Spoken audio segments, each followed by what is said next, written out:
and welcome to DAT Monday Meltdown 268. We have HEADCLICKR versus Mr. Champ. You know, they've already got off to a great start. We've got Link versus Chrom. This is going to be a funny little matchup. So, I'm right hand, this is Morningstar. Hello. How do you think this is going to go? Right away, we're seeing a very strong start from HEADCLICKR here. Obviously, Chrom excels with his high speed, high frame data. He's going to be closing that gap into Link, who he has the boxing tools, but they're just not quite as fast. And obviously, Link's going to struggle to deal with Chrom's very impressive aerials. But yeah, we're seeing Chrom has made a very strong start against Mr. Champ here. Yeah, and it's looking like HEADCLICKR has clicked ahead. Yeah, I mean, you kind of have to be scared, especially when Chrom is flying at you at Mach speed off stage. You know, sometimes people do panic, and if you air dodge in an awkward place, you know, you can lose your stock in awkward places. Now, that's a really good way of putting it. Chrom is just definitely one of those characters that makes you panic because he throws out like 100 moves a second, and you just don't know like which of them are going to hit, which of them are going to whiff, and your options are not going to be the best options in that moment. And we're already seeing a lap in percent here from HEADCLICKR, about to click another head, but he's struggling to find the kill here, looking for what looks to be a Jer, maybe? We'll see. Yeah, I mean, these ledge traps are incredibly impressive. It's so hard to get off the ledge against Chrom, and HEADCLICKR's doing a really good job of keeping Mr. Champ over there. And this is really worrying. You see, this is a bunch of ducking and weaving, which means that Mr. Champ can't even use his best out shield option. Remember, it's frame 7, it kills, but if you've got the speed like Chrom does, it's really hard to actually get it to work. You're talking about Hero Spin, yeah? Again, yeah, we're talking about Hero Spin, and look! Like, he tried to use it just then, he just had it shielded. Like, it somehow didn't come out fast enough because Chrom's frame data is that ridiculous. And he's going to take it with a down smash at last. But yeah, nobody would expect a down smash coming in the other way. But with Mr. Champ at death percent, with HEADCLICKR with the bomb in hand, this is not looking great. Unfortunately, that F smash is not going to hit close, but whiffing a down smash, HEADCLICKR is going to get a nice little JV for game 1. Calling Mr. Champ Sniper's Dream here. That was a phenomenally quick game. That was only like a minute 15 or something like that. That was ridiculous. That is incredible. What a way to start off this tournament. Remember, everything here is a best of 5. There's 2 pools today as well. Yeah, this is best of 5 like throughout. This is like the first tournament I've been to in a while that's done something like that. I feel like best of 3, because a lot of tournaments they just sort of they want to compact the bracket into as short of a time space as they possibly can and just get through it. We're not doing that here. We're gonna just let things take as long as they need and give the players as much time to adapt as they want, which I'm a big fan of actually. I like that idea. Now, the main concern is what would happen if we got like a Zono who decided it'd be a little bit funny to, let's say, time out. Remember, there are 49 people competing today. Yeah, that is as much as a regional. That is insane, actually. For a weekly, that's phenomenal. The double character switch? Wait a minute, we've got Sheik versus Ike. Morningstar, I'm a little bit confused, my man. I'm confused as well. I would have thought that HEADCLICKR would have sticked with the Chrom, because obviously that, you know, that annihilated his opponent in the last game. If it ain't broke, don't fix it. But clearly, he's just trying something new, and he's going to pull out a Sheik, which is... I feel like that makes sense. I feel like a Chrom player, like they're both very nimble characters that are just going to slip between the hitboxes and make your life miserable with a very oppressive advantage. And we're seeing that here. Obviously, HEADCLICKR just has a very strong opening, assassinating Mr. Champ in a matter of moments, already at 85%.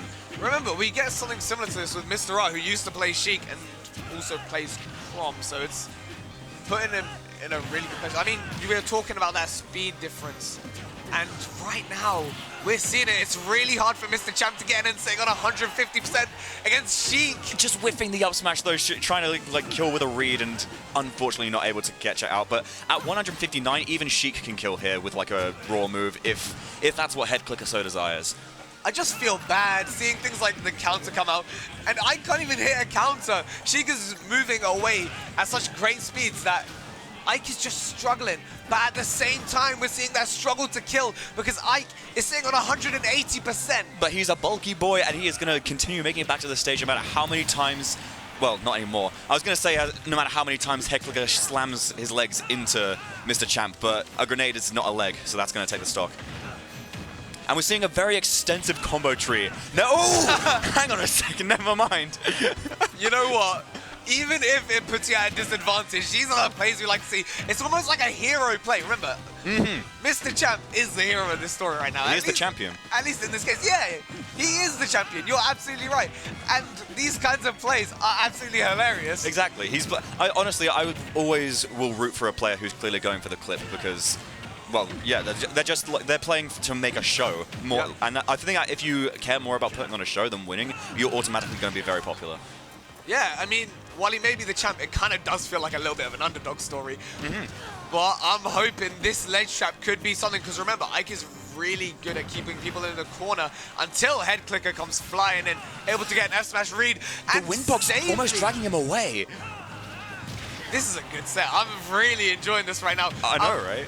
I'm hoping Mr. Champ is able to take this next stock. You know, it looks like it could happen. We were looking in the very first stock, where he was living until 180%. Which was, like, even against Sheik as Ike, that's pretty impressive. And the down is going to take it out of disadvantage. This is, honestly, this could be a comeback, because, again, we could just see another instance of HEADCLICKR struggling to kill in this matchup. But it's going to be down to Mr. Champ to actually just get his foot in the door, which he's struggling to do, because this is a very oppressive advantage that he's having to deal with right now. I mean, he's looking like he's trying to play it slow, but with Mr. HEADCLICKR just running in, like weaving in. It's a very similar playstyle to before, where he's just able to weave in and out. It's really hard for HEADCLICKR. Neutral B, was that a misinput, do you think? I mean, sometimes you gotta cook. You gotta try to cook at least. I agree. As an ex-Roy player, I love Roy neutral B, but I feel like that's a lot easier to use in situations like this, because Roy's a lot more mobile than Ike. You sort of can do. I know that I've seen Ikes do it where they use quick draw to recover back to the stage, and then they B reverse cancel into neutral B, and they can like catch someone off guard with it if they catch you slipping. And unfortunately, we're not going to see that from Mr. Champ. We're going to see HEADCLICKR just take game 2. But phenomenal game from both of these people. I'm looking forward to seeing if we get a clean sweep or maybe a comeback or whatever. Like, I hope we get game 5, because this is a really fun matchup to watch. Right now, HEADCLICKR's looking really confident. I mean, it feels like he's almost playing with his food. He waited for Mr. Champ to almost SD, and then it was like, you know what? No, come back real quick. Then let me throw some needles over. You're not dying yet. You're not going away until I say so. Yeah, that was brilliant. And okay, so we're seeing the switch back to the Link from Mr. Champ. Is that?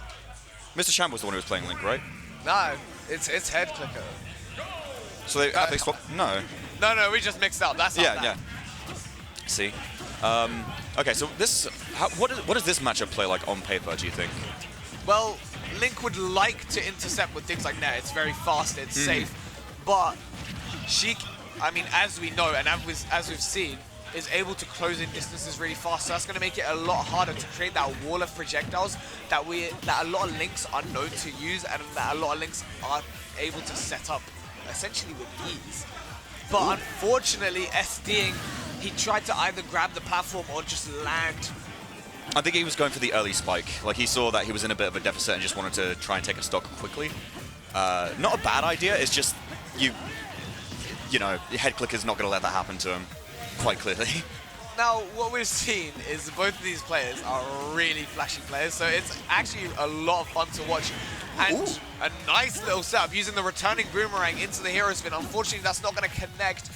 So, Mr. Champ's going to have to try a little bit harder to find that kill. I saw an attempt for an up smash, but HEADCLICKR ain't allowing that to happen. Who do you think took them to final destination? Or were they playing random? I didn't see what the stage selection was. You know, in this kind of case, Sheik actually likes platforms, so Mr. Champ would have actually used it. So remember, Sheiks can do a lot of things like drag downs, which can just, you do not want to get stuck in a loop against the Sheik. I'll put it that way, quite simply. It is no fun, and Mr. Champ knows this, so he's going to be a little bit careful with HEADCLICKR just flying in. Sometimes it just doesn't feel like it makes a difference. Able to make it across, but the down smash will take that next stock. Up B in disadvantage, putting Mr. Champ in a very bad position there. You know what? You have to send it sometimes. I fully respect that. Yeah, I think he used his jump, and also he tried air dodging, and that just wasn't working. It was like a last-ditch effort to just get out of the way. But yeah, HEADCLICKR was fully ready for it and punished accordingly.